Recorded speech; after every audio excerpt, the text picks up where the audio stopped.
संशोधन प्रस्ताव रखने का आपने मुझे अवसर प्रदान किया। प्रयागराज महाकुंभ के इस पवित्र अवसर पर, इस पवित्र महायोजन के लिए विभिन्न स्रोतों से, विभिन्न रास्तों से सरकार को लगभग 7,500 करोड़ का निवेश प्राप्त हुआ। और इसलिए प्राप्त हुआ, इस सोच के साथ प्राप्त हुआ कि देश विदेश प्रदेश के हर कोने से आने वाले श्रद्धालुओं के लिए हर प्रकार की सुविधा और व्यवस्थाएं मुहैया कराई जा सके। लेकिन कहना गलत नहीं होगा कि सरकार को चलाने वाले लोग और उनके चंद मुट्ठी भर अभिन्न मित्रों के लिए ये महाआयोजन आर्थिक वरदान साबित हुआ है। इस कदर साबित हुआ है कि जिसने जितना हो सका, जिस रास्ते से हो सका, उस महायोजन में आने वाले उस आम श्रद्धालु को हर प्रकार से लूटने का काम किया है। मान्यवर, आज दिल्ली से अमेरिका जाना सस्ता हो गया है। और ध्यान रखिएगा, मैं डंकी रूट की बात नहीं कर रही। आज दिल्ली से अमेरिका जाना सस्ता हो गया है, लेकिन दिल्ली से प्रयागराज जाने की कीमतें आसमान छू रही हैं। 3 लाख करोड़ का आपको राजस्व मिला और उसके बाद भी आम आदमी सुविधाओं के लिए, व्यवस्थाओं के लिए हांफता, रगड़ता, रोता नजर आ रहा है।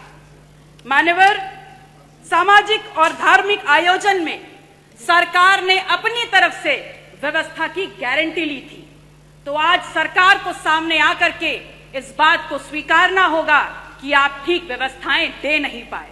उस महाकुंभ में आई हुई संख्या को अपनी उपलब्धि ना बताएं, क्योंकि उस महाकुंभ में आई हुई जो संख्या है वो भारतीय समाज के धार्मिक चेतना का परिणाम है, वो आपकी उपलब्धि नहीं है।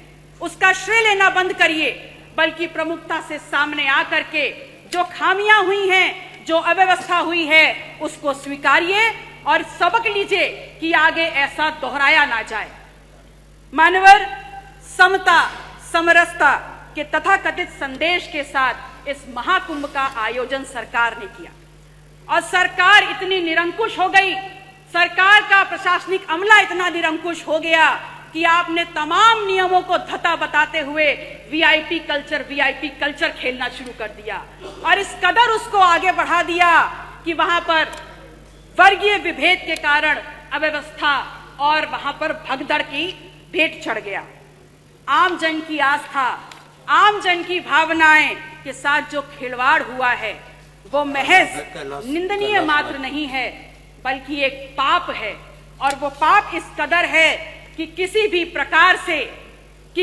प्रकार से स्वयं मां गंगा भी उसको नहीं धो पाएंगी। कितनी देर में आएगा? आप कह रहे हैं कि विपक्ष धार्मिक आयोजन महाकुंभ पर राजनीति करता है, तो एक छोटा सा सवाल आपसे पूछ रही हूं कि ये बताइए, 22 जनवरी 2025 को जब संपूर्ण मंत्रिमंडल परिषद की वहां बैठक आपने आयोजन की थी, तो क्या आप मंत्रिमंडल के लोगों को ले जा करके वहां भजन कीर्तन करा रहे थे? वो भी तो एक राजनीतिक बैठक थी ना।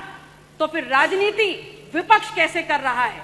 असल में राजनीति कंप्लीट 100% शुद्ध राजनीति तो आप कर रहे हैं, और उसमें भी इस कदर राजनीति कि आपने वहां पर भी, उस पवित्र स्थल पर भी पिछड़ों को पीछे ही छोड़ दिया। आपका नारा है सबका साथ, सबका विश्वास, सबका विकास। तो अगर बात विकास की है, अगर बात विश्वास की है, तो फिर ये बताइए कहां है विकास, कहां है सबका साथ और कहां है विश्वास? सच्चाई ये है कि तथाकथित सरपट दौड़ती विकास की इस ट्रेन को पकड़ने के चक्कर में बहुत सा सामान प्लेटफॉर्म पर पीछे छूट गया, और जो छूट गया उसमें है इस प्रदेश की आधी आबादी की सुरक्षा।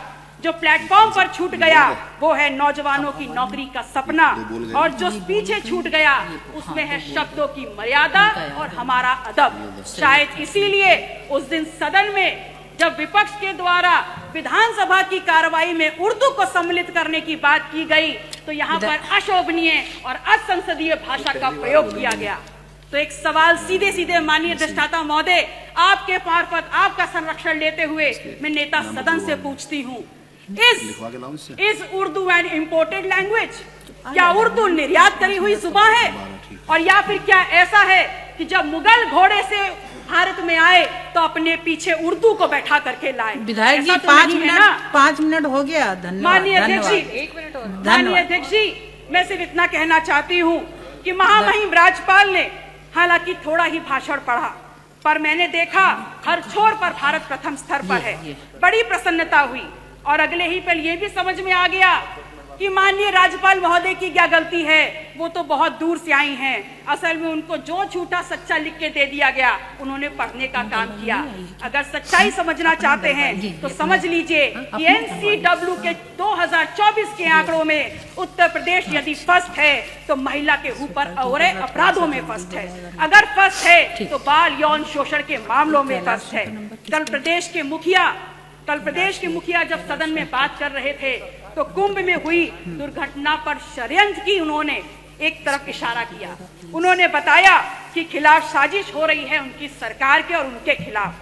तो ये सवाल सिर्फ उनका नहीं है, पूरे विधायक जी धन्यवाद। मैम 30 सेकेंड खत्म हो रहा है। लास्ट माथे पर कलंक लगा है। ये सिर्फ सरकार को बदनाम करने का शिकंजा नहीं है, अपितु ये समूचे उत्तर प्रदेश, पूरे सदन, चाहे पक्ष के लोग हो चाहे विपक्ष के लोग हो, ये पूरे उत्तर प्रदेश की गरिमा पर प्रहार है। कुंभ ना सरकार का आयोजन है, ना भारतीय जनता पार्टी का आयोजन।